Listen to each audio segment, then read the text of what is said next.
며칠 전입니다. 아마 금요일쯤으로 생각이 되는데요. 점심을 먹기 위해서 식탁에 앉았습니다. 그래 식탁 위에는 아주 연한 열무김치, 파김치, 김기만 형제 농장에서 생산이 된 자주 빛깔을 띠는 비트, 그리고 가지 요리가 한 접시 놓여 있는 게 눈에 들어왔습니다. 그런데 가지 요리가 담긴 접시를 보는데 저도 모르게 입맛이 착 도는 거예요. 먹고싶은 거예요. 손을 뻗었지요. 어느새 가지는 제 입속으로 들어와 자취를 감췄습니다. 오, 이거 참 맛있다, 맛있네. 그랬더니 아내가 가지 요리 맛의 비결이라면서 이렇게 설명을 하는 겁니다. 재료를 다 준비하고 프라이팬을 약한 불에 올려놓는다. 그리고는 버터를 쳐 바른다. 센 불 하면 안 된다. 그리고는 가지를 넣는다. 절대 급하게 막 뒤적거리면 안 되고 살살 뒤적거려야 된다. 그 이유는 버터라고 하는 그 분자 속에 모양이 뾰족하게 생겼대요. 그래서 이 분자가 볶는 그때에 가지 속으로 침투가 잘 된대요. 그리고 분해를 잘 시킨대요. 요렇게 뒤집고 저렇게 뒤집고 살살 하다가 색깔이 노릇노릇하게 변할 때 그때가 완성이 되는 거예요. 이게 그 맛이라고.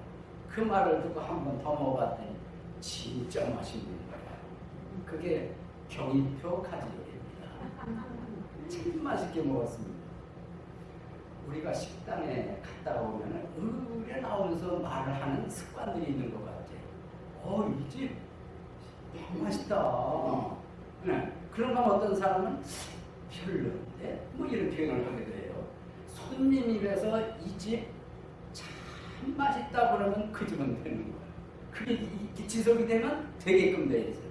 근데 이거 맛이 없네 오늘은. 친구가 완전 좋았는데 이 맛에 변동이 생기면은 이게 좀 경영하기가 어렵지요. 식당만 그런 것이 아니라 우리 믿음도 그래야 된다고 생각을 해요. 저는 믿음을 맛에다 한번 연결시켜 봤어요. 아무개 형제는 믿음이 참 좋네, 맛이 있네. 이게 자주 쓰는 표현이 전혀 아니지만 성경 읽다 보면은 시편 기자가 말씀에 대한 맛은 묘사를 했어요. 하나님 주의 말씀의 맛이 내 입에 어떻게 그렇게 단지. 그 다음에 뭐라고 하죠? 내 입에 꿀성 묻어간다고 해요. 이런 맛을 보는 사람은 참 그 말의 의미를 알겠죠. 그런가 하면 신약성경 어느 곳에서는 믿는 그리스도인의 신앙에 대해서 향기라는 말씀을 묘사해요. 향기가 좋다, 참 좋은 냄새다, 그렇게 묘사를 합니다.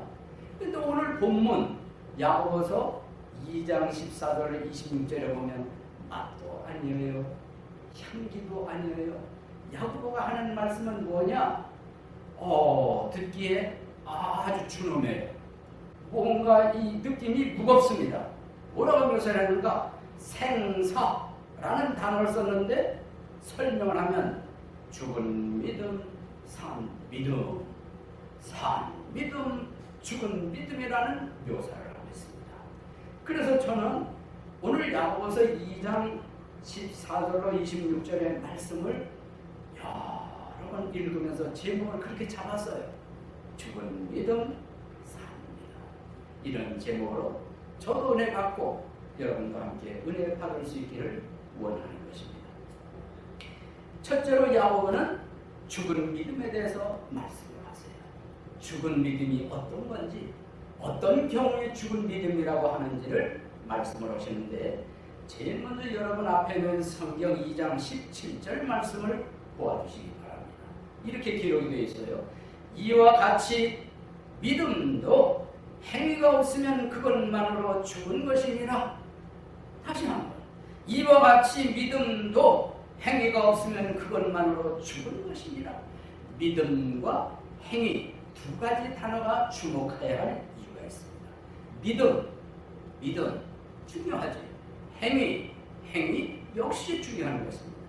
야고보는 17절에서 행위가 없으면 죽은 믿음이라고 말씀을 하시면서 행위가 없다는 것이 도대체 뭘 의미하냐 라고 하는 것을 수신자들이 이해할 수 있도록 14절부터 설명을 해나가시죠. 보실까요? 14절. 내 형제들아, 사람이 자기가 믿음이 있다고 말하면서 행위가 없으면 그것이 무슨 유익을 주느냐?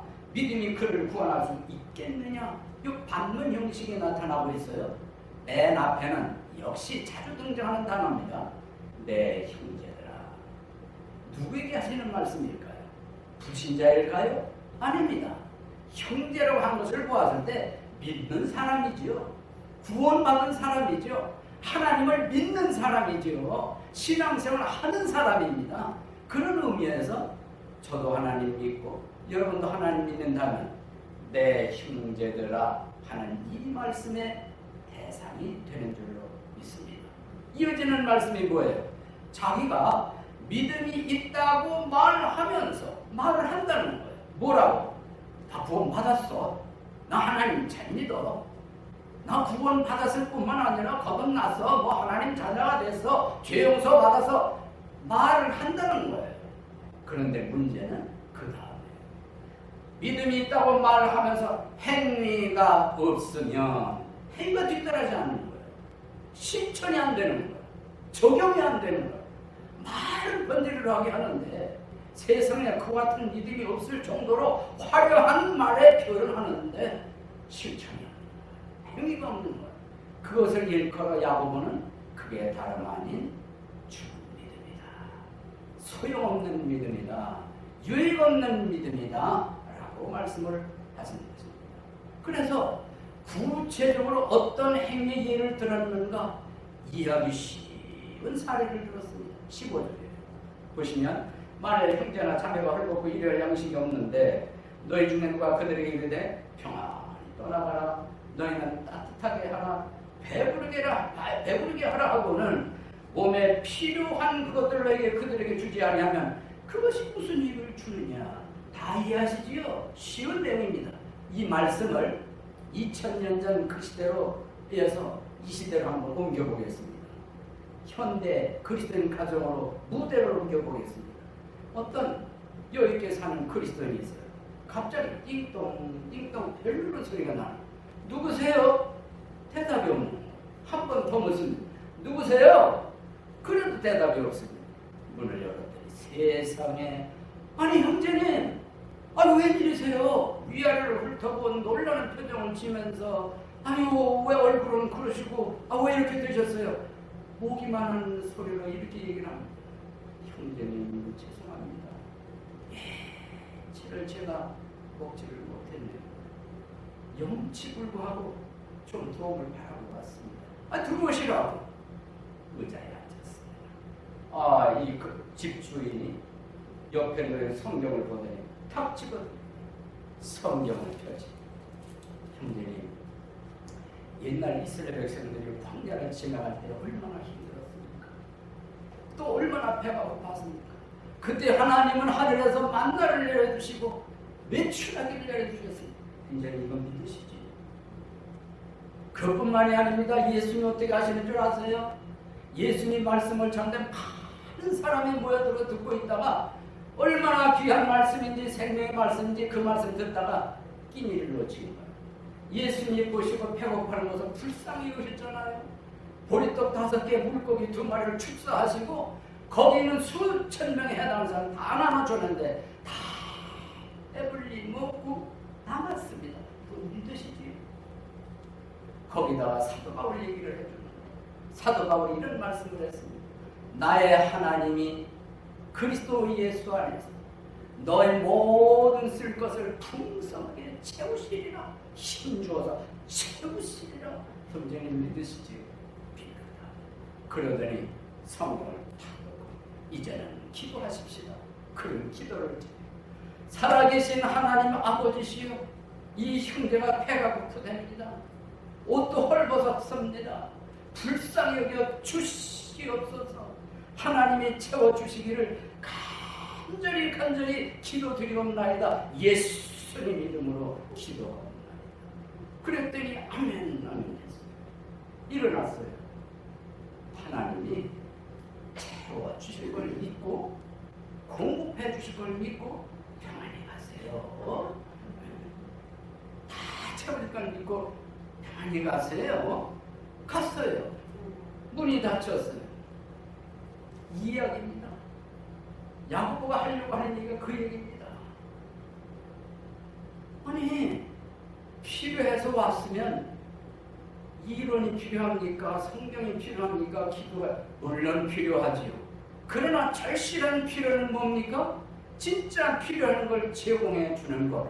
그것을 야고보가 이야기하려고 하는 것 아니겠어요? 맞지요? 인정이 되시지요? 이게 야고보 시대만 그런 것이 있었던 것이 아니라 우리가 살고 있는 시대도 얼마든지 일어날 수 있는 일이고 사실은 실제로 보는 현상이기도 한 것이에요. 1950년도 중후반 제 어린 시절이었습니다.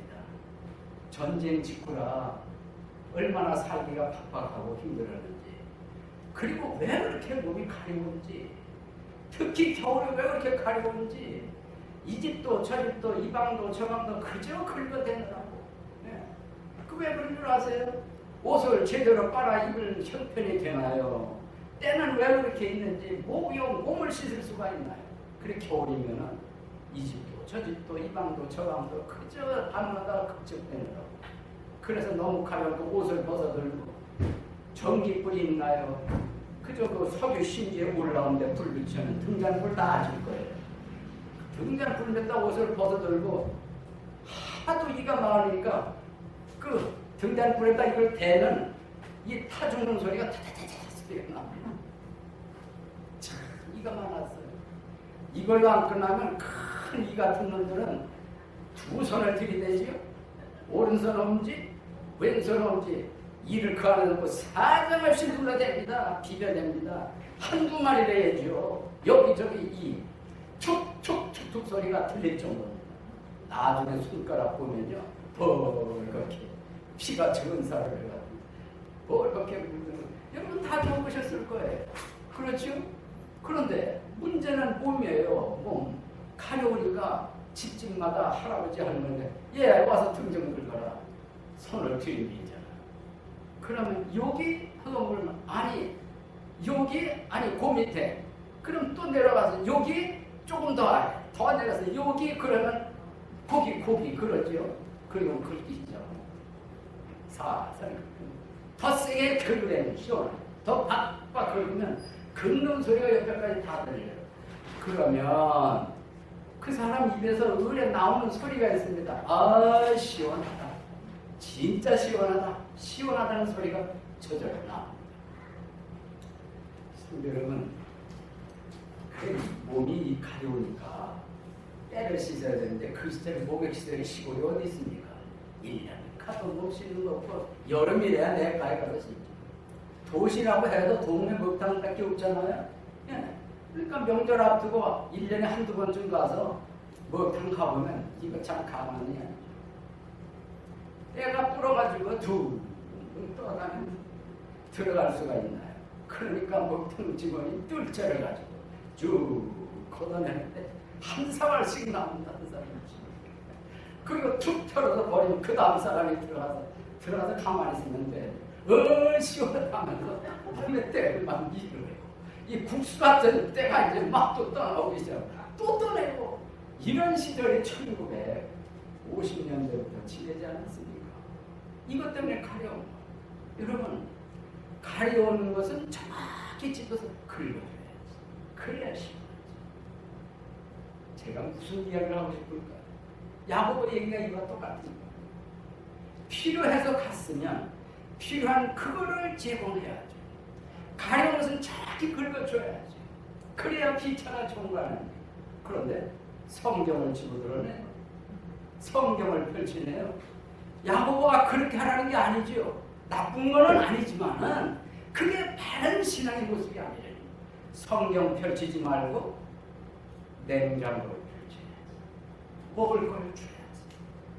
여러분, 성경 펼쳐서 막 찾아 침묵장에서 막 찾을 게 아니라 옷장문을 열어서 이거라도 입으라 옷을 내줘야지.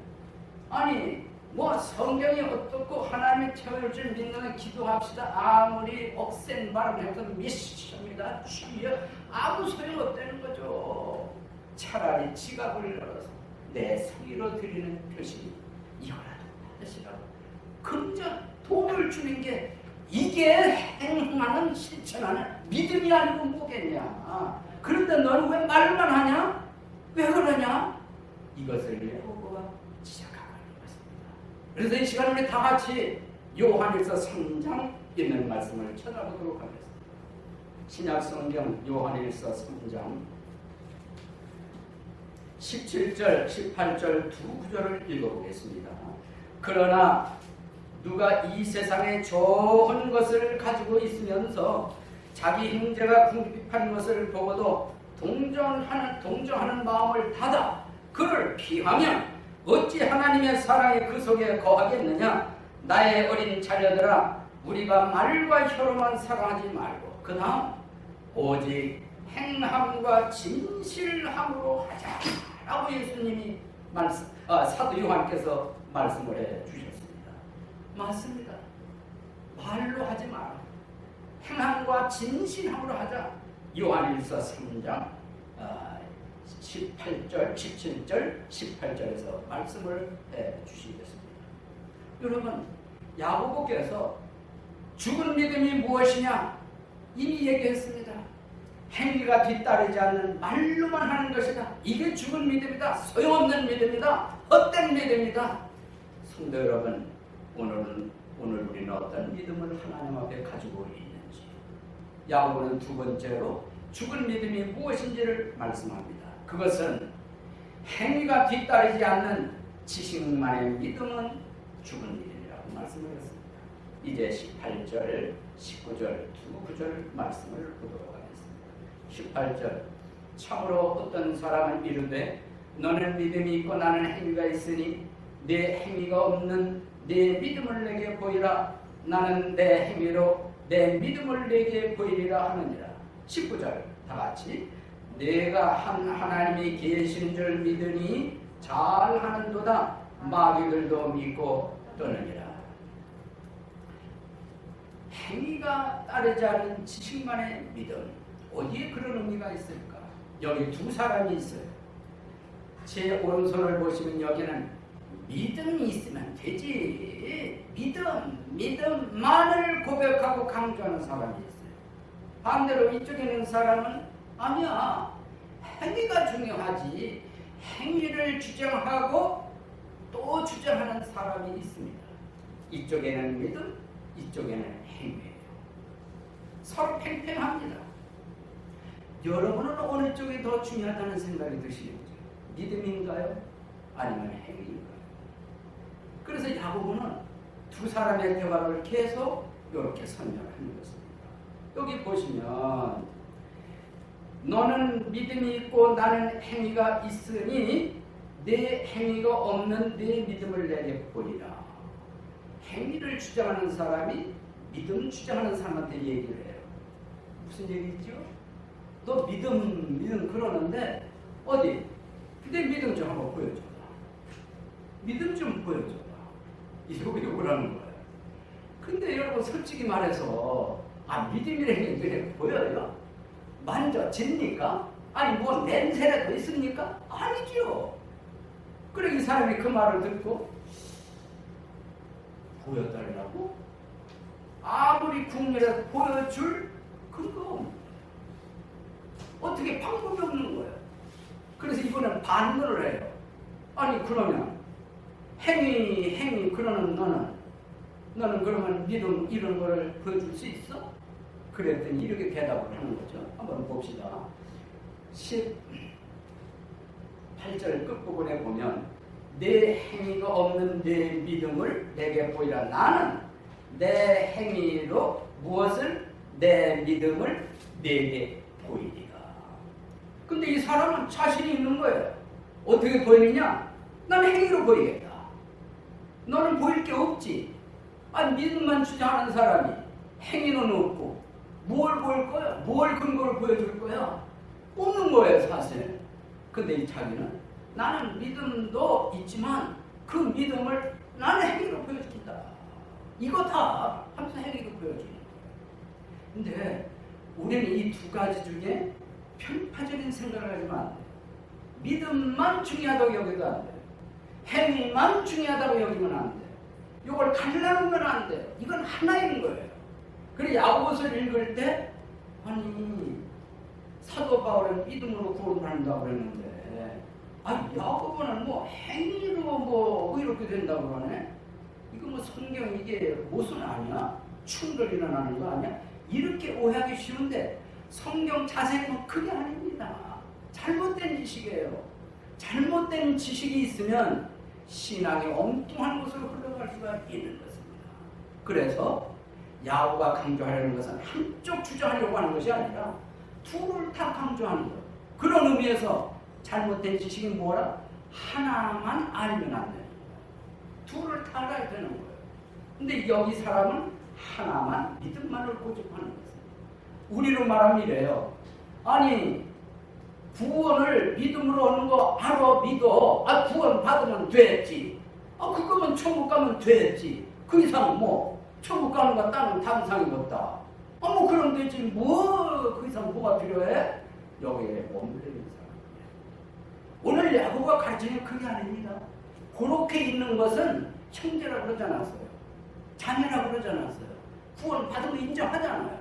구원 받은 사람이 믿었다, 구원받았다. 그걸로 머물러 있으면 안 된다는 거예요. 그것으로 만족하면 안 되는 거예요. 어떻게 하는 말이냐? 나가려는 거죠. 어디로? 행동하는 것으로. 실천하는 것으로. 그런데 오늘 많은 현대 그리스도인들이 그렇지 않은 거예요.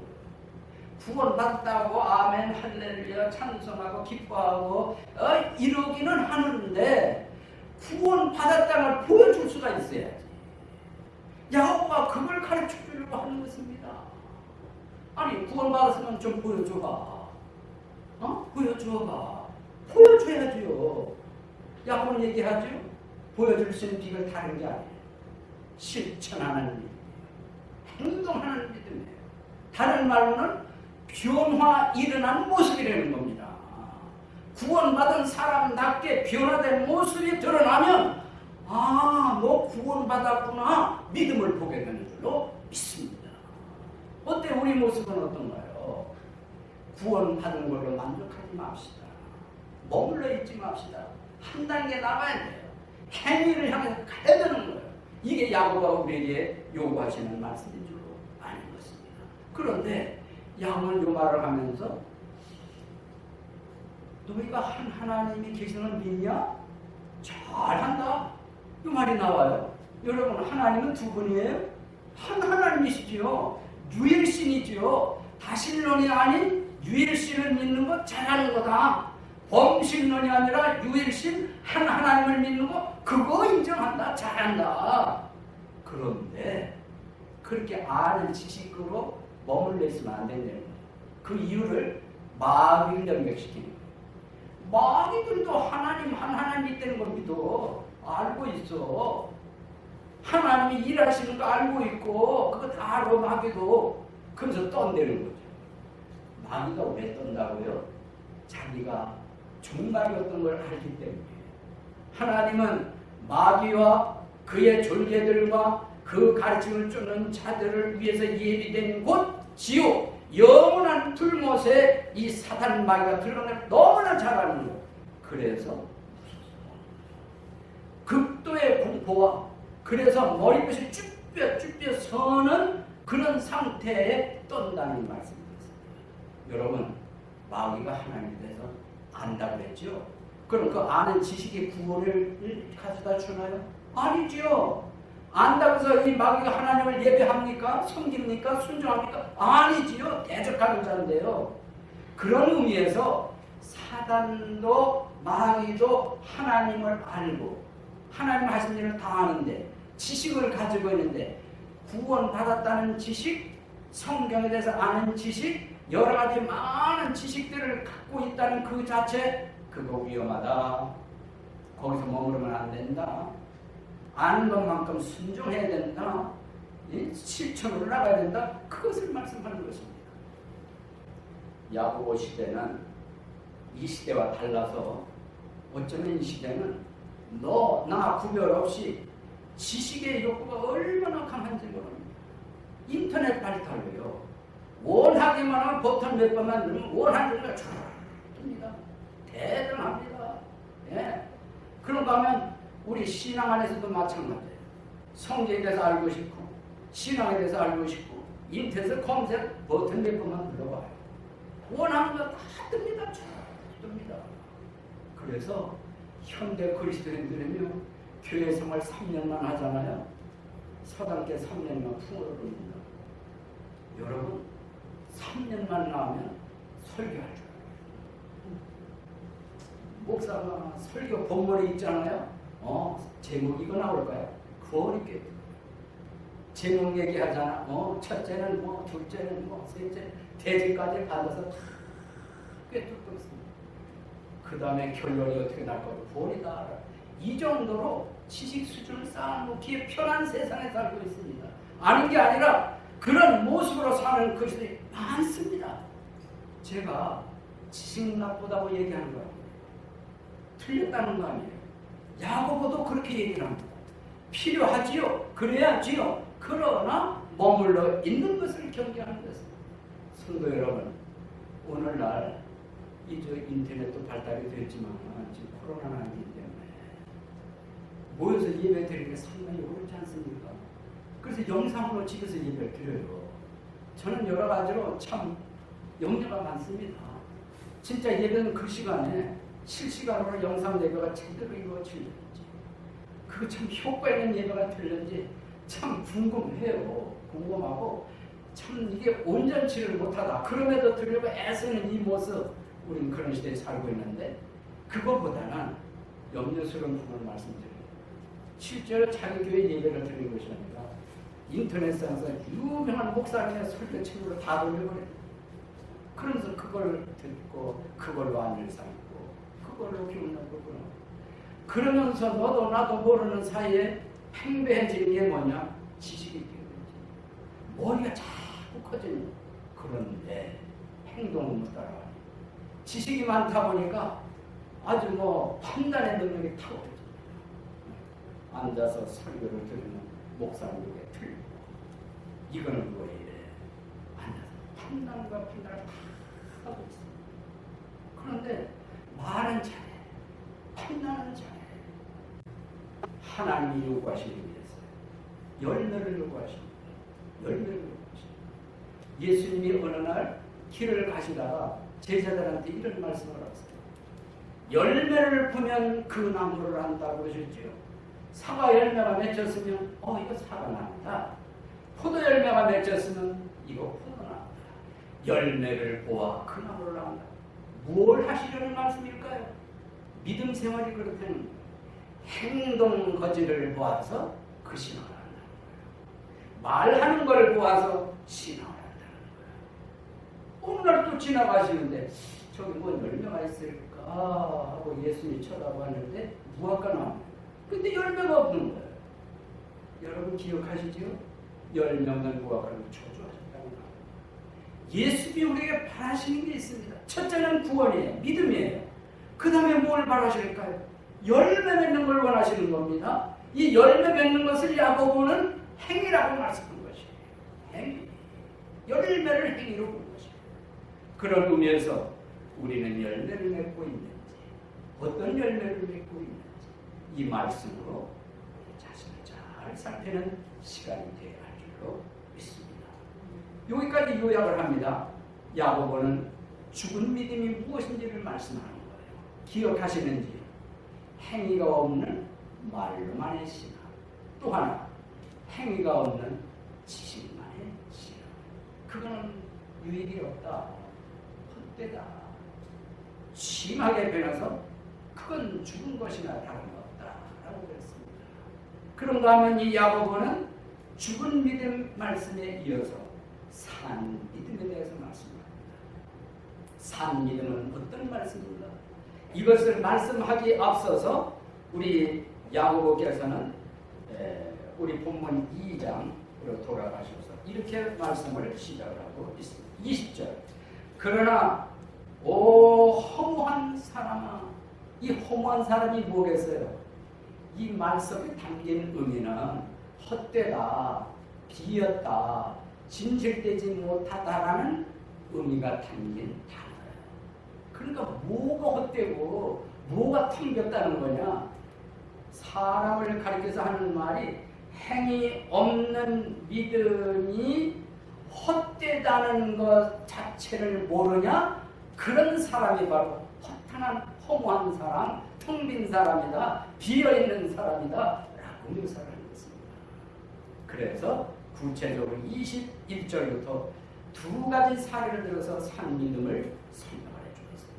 하나는 유대인의 조상 아브라함을 예로 들었고요. 다른 하나는 이방인 창녀 라벨의 예를 들었던 것입니다. 그럼 아브라함의 예는 어떻습니까? 21절. 우리 조상 아브라함이 자기 아들 이삭을 제단 위에 드릴 때에 행위로 의롭게 되지 아니하였느냐. 야고보가 지금 이렇게 얘기를 해요. 믿음의 조상이라고 불리는 아브라함이 자기 아들 이삭을 제단에 올려놨어요. 그리고 언제로 들여서 칼을 치켜 들었습니다. 여기에서 여러분, 칼을 치켜 들은 것은 포만 잡은 겁니까? 신용만 한 겁니까? 아니죠. 진짜 찌르려고 했던 걸 아시죠? 아시죠? 진짜 찌르려고 치켜 들었던 겁니다. 그랬더니 그 순간 천사가 불러요.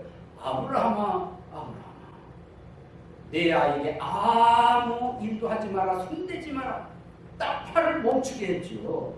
그리고 하나님이 하시는 말씀이 이러한 일에까지 네가 순종하였으니 이제 내가 나를 경외하는 줄 알아. 나를 기도하며 섬기는 줄 알아. 인정을 해주었어요. 그러면 야고보는 그 광경을 갖다가 야곱의 행위라고 묘사를 하면서 이렇게 됐다고 말씀을 합니다. 아니 이거는 또 뭐야? 의심이 들지요.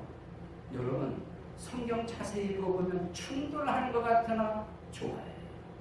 모순되는 것 같으나 완벽하게 일치를 합니다. 하나님이 창세기 15장을 읽어보면 아브라함이 하나님을 믿음에 이것을 그에게 의로 여기시니라 창세기 15장에 나옵니다. 그러면 이삭을 모리아산에서 탄을 쌓아놓고 칼로 찔러서 죽이려 할 때는 언제 얘기냐? 창세기 15장으로부터 약 30년 후의 얘기입니다. 근데 야고보는 행위로 이삭을 드렸더니 하나님 그것을 의로 여기셨다고 이렇게 설명을 하네요. 그래서 우리는 오해하기가 쉬워요. 아니 15장에서 믿어서 의롭다고 했는데 왜 야고보는 행위로 이삭을 드렸을 때 의롭다고 여기느냐? 그 다음 읽어보면 풀려요. 그 다음 절 22절. 내가 보거니와 믿음이 그의 행위와 함께, 그는 누구의? 아브라함이죠. 그의 행위와 함께 일하고 행위로 믿음이 완전하게 되지 아니하느냐. 이게 해석입니다. 믿음 따로 행위 따로가 아니라는 거예요. 하나님을 믿어서 의롭다 여긴 것이 창세기 15장입니다. 근데 그 믿음을 가지고서 이삭을 하나님께 드렸다는 거예요. 그렇게 함으로 믿음이 옳다고 하는 것이 인정됐다는 말씀입니다. 열매를 보였다는 것입니다. 그러므로 따로따로가 아니라 연장선상이고 이어지는 말씀 다 하나를 두고 하시는 말씀입니다. 그래서 23절을 보면 이에 아브라함이 하나님을 믿으니 그것을 그에게 의로 인정하셨느니라 하시는 성경 기록, 이게 창세기 15장을 말하는 것입니다. 성경 기록이 성취되었다. 이게 뭡니까? 이삭을 제단에 드림으로 증명이 됐다. 열매를 맺었다. 이런 의미가 되는 것입니다. 그래서 아브라함은 하나님의 친구라 불리라. 그런즉 너희가 보거니와 사람이 행위로 의롭게 되고 단지 믿음만 되지 아니하느라.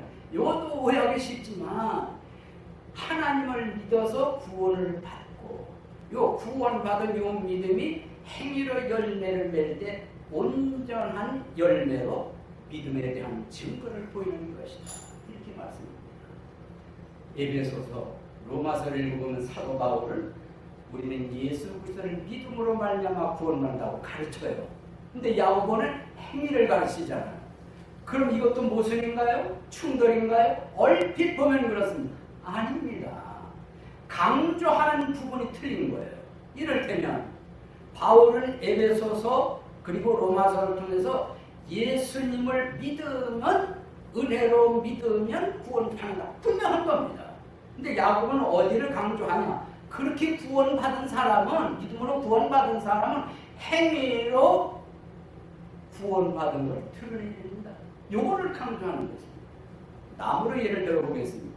사도 바울이 강조한 믿음은 나무에 있어서 뿌리를 강조한 것이라고. 야고보가 강조한 부분은 뿌리가 아니에요. 열매를 강조하는 것입니다. 열매 없는 뿌리 있을 수 없지요. 뿌리 없는 열매 있을 수 없지요. 서로 보완적인 관계를 말씀하는 것입니다. 그래서 성경은 자세히 읽어보면 모순이 아닌 조화예요. 보완이에요. 그래서 오늘 본문도 충돌하는 말씀이 아니라고 하는 사실입니다. 여러분, 아브라함이 산 믿음의 예를 보여주었다고 했습니다. 15장, 창세기 15장은 하나님 믿음으로 얻은 구원이자 의예요. 이것을 행위로, 이삭을 바침으로 말미암아 하나님 믿는 의가 완벽하다, 온전하다, 증거로 보여주는 열매가 된 것입니다. 야고보가 강조하는 부분은 바로 이것입니다. 많은 그리스도인들이 창세기에서 보면 15장에서 보면 22장까지 가야 돼요. 순종해야 되는 것이에요. 그 다음에 또 하나의 예가 나오지요. 이번에는 창녀 라합의 예를 들고 있습니다. 읽어보겠습니다. 25절. 또한 이와 같이 창녀 라합이 사자들을 받아들이고 그들을 다른 길로 보냈을 때에 행위로 의롭게 되지 아니하야 됩니다. 정탐꾼을 숨겨주었어요. 그리고 안전하게 돌아가게 해주었습니다. 이게 뭐냐? 행위예요. 그러면 이 라합이 언제 믿음을 가졌지? 언제 하나님을 믿었지? 여호수아서를 읽어보면 거기 다 나옵니다. 정탐꾼을 숨겨주었을 때 가서 대화를 나누는 장면에서 그걸 볼 수 있어요. 하는 말이 이렇습니다. 우리가 다 들었다. 소문을 들었다. 하나님이 홍해물을 가르시고 요단 강물도 건너는 우리가 다 들었다. 그리고 큰 위대한 왕 시혼과 옥에게 행한 일도 우리가 다 들었는데 우리 여리고성 안에 살던 사람은 그 소문을 듣자마자 전부 마음이 물같이 녹아내렸다. 싸울 용기를 잃어버렸다. 그러면서 이런 말을 해요. 너희와 함께 하신 그 하나님은 하늘의 하나님이고 땅의 하나님, 상천하지의 하나님이신 줄 내가 안다. 이게 하나님을 믿는 기생의 믿음이었던 겁니다. 창녀 라합의 믿음이었던 겁니다. 그러면 이걸로 머물렀냐? 아니지요. 하나님을 믿는 그 믿음이 증거로 드러나는 거예요. 그게 정탐꾼을 안전하게 보호해주고 안전하게 돌아갈 수 있도록 길을 안내해주는 그게 행함 있는 믿음이에요. 그래서 야고보는 우리에게 강조, 호소합니다. 산 믿음 가져. 아브라함을 본받아라. 라합을 본받아라. 그런 의미에서 우리는 나는 어떤 믿음을 가지고 있는가? 죽은 믿음인가? 산 믿음인가? 여러분 구원받았다? 그거 필요하지요. 절대적으로 기초입니다. 기본입니다. 그런데 머물러지면 안 돼요. 구원받았다고 말을 하면 그 말을 자신 있게 할 수 있도록 삶이 변해야 되는 거예요. 이전에 내가 참 언어가 이게 지저분해. 쌍욕을 해. 그러다가 주님을 만나서 구원을 받아서 그럼 어떤 행위가 뒷받침되어야 할까요? 언어의 변화가 일어나야 돼요. 순한 언어가 나와야 돼요. 과격한 언어가 떠나가고 부드러운 언어가 나와야 돼요. 여러분 심한 욕설이 몸에 뱉었다면 구원받으면 이것이 변화가 일어나서 은혜스러운 자비로운 언어로 바뀌어야 되는 거예요. 아 그래 구원받았단 말은 맞아. 네가 변했어. 그전 이렇게 말하더니 이제는 이렇게 말하는구만. 믿지? 아 그래야지. 나도 그런 한 믿지. 이렇게 되는 줄로 믿습니다. 이래도 화내고 저래도 화내고 툭하면 화내고 불같이 화내고 속된 말로 참 이렇게 저렇게 화 속에 살던 사람이 어느 날 예수님을 만났어요. 구원을 받았어요. 증거를 보여줘요. 구원받은 증거가 뭐냐? 행위가 뭐냐? 바뀌어진 증거가 뭐냐? 바뀌어야 된다. 온회 저희 바뀌어야 된다. 구원받아 아무리 말만 하면 아니 같은 집안 식구가 그걸 어떻게 인정해야 되나요? 구원이 그런 거예요? 뭐 믿으나 안 믿으나 가나 안 가나 똑같은 거예요? 이렇게 인식하지 않겠습니까? 그러나 바뀌어보세요. 구원이라는 게 다르긴 다르네. 그럼 믿어 볼만하네. 자존심은 있어서 겉으로 말하는 것들은 속으로 인정하지 않겠습니까? 감탄하지 않겠습니까? 예수 그리스도를 믿기 전에 허랑방탕한 삶을 살았다고 가정을 해봅시다. 그야말로 허랑방탕한 삶. 소망 없이 살았어요. 되는 대로 살았어요. 술에 찌들어 살았어요. 뭐 하나 가망이 없는 삶을 살았어요. 그런데 어느 날 복음을 받았어요. 구원을 받았어요. 그럼 구원받은 증거가 뭐가 되어야 마땅하겠습니까? 삶의 모습이 달라져요. 바뀌어져요. 그래야 구원받은 것으로 인정이 되지 않습니까? 사람도 인정하고 하나님도 인정하지 않겠습니까? 우리는 형제, 자매 믿었지요? 그럼 구원받은 겁니다. 하나님이 함께 하신 겁니다. 평생 하나님이 함께 하신 용말을 들을 땐 좋아하죠. 아멘, 아멘, 할렐루야. 그럴 수 있습니다. 그게 나쁘다는 게 아닙니다. 그런데 구원받았으면 합당한 오늘 말씀처럼 순종의 열매, 변화의 열매가 나타나야 됩니다. 이러고 얘기하면 좀 껄끄러워지고 아니 이게 좀 거부스럽지. 솔직히 말씀드려서 현대 그리스도인들이 그런 수준으로 있습니다. 구원 받았으면 됐지 뭐 그 이상 뭐 아까도 말씀드렸죠. 천국 가는 거 같아. 이거 뭐 닭가는 상상인데 이렇게 살아도 되고 저렇게 어디 성경에 그런 말씀이 있습니까? 아니죠. 샬롬 침례 교회 이름 맞게 우리는 변화를 그래야 참 평안을 맛보고 참 기쁨을 맛보고 참 행복을 맛보는 여러분 변화보다 더 좋은 행복이 어디 있습니까? 변화보다 더 감동적인 게 어디 있습니까? 그냥 왔다 갔다 1년, 10년, 20년 그 무슨 소용이 있습니까? 구원 받았으면 대단히 중요한 기초인데 더 나가라. 순종으로 나가라. 변화로 나가라. 그래야 그 믿음이 힘이 있지 않겠습니까? 하나님이 인정하지 않겠습니까? 그 교회를 누가 없이 보겠어요? 존경하지요. 칭찬하지요. 저와 여러분이 그런 교회를 만들어 가자고. 그런 교회를 세우자고. 오늘 야고보서는 우리에게 호소를 하고 있습니다. 강조를 하고 있습니다. 아마 1980년도일 거예요. 1980년도. 해마다 여름이면 여름상기 이렇게 있죠. 그게 끝나면 곧바로 이제 여름 수련회. 그래서 교회에서 연합으로 저 강원도 간현리라고 아주 거기 물이 좋습니다. 수량도 많고 모래도 많고 그래 연합 수련회를 갔어요.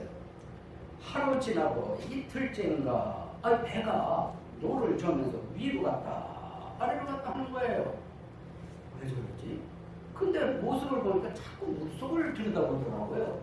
동시에 물가에서 어떤 사람이 막 얼굴이 당황을 해가지고 위로 찾아다니고 어쩔 줄 몰라하는 모습을 보았어요. 아니나 다를까 조금 있더니 해가 사람을 싣고 오는 거예요. 턱 내려놓는데 보니까 입술은 새파래져 있더라고요. 그래가지고 막 인공호흡을 시키는데 물이 울컥울컥 나와요.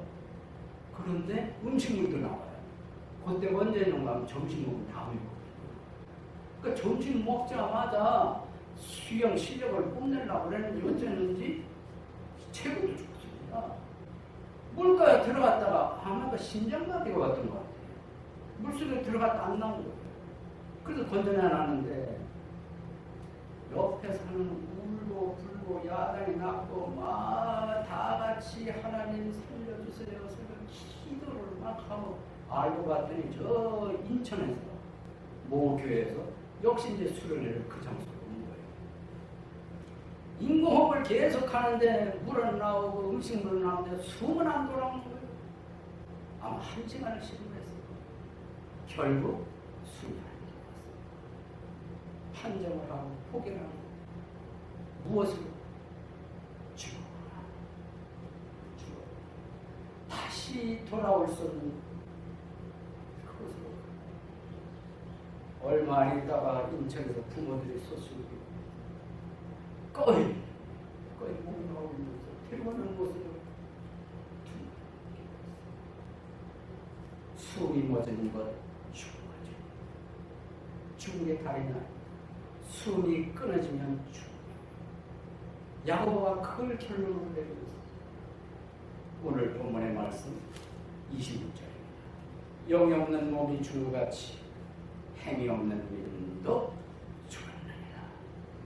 그런 의미에서 여러분 어떤 믿음 갖기를 원하시는지요? 죽은 믿음인가요? 살 믿음인가요? 살 믿음이 되도록 힘 쓰시기 바랍니다. 구원은 은혜로웠지만 선물로웠지만 여러분 열매 맺는 그것을 해가는 건 저절로 되는 게 아니에요. 믿음을 가지고 힘쓰는 데서 오는 것입니다. 애쓰는 데서 오는 것입니다. 그런 의미에서 여러분 믿음의 수고 아끼지 않아서 주님이 기뻐하시는 많은 열매들이 맺기를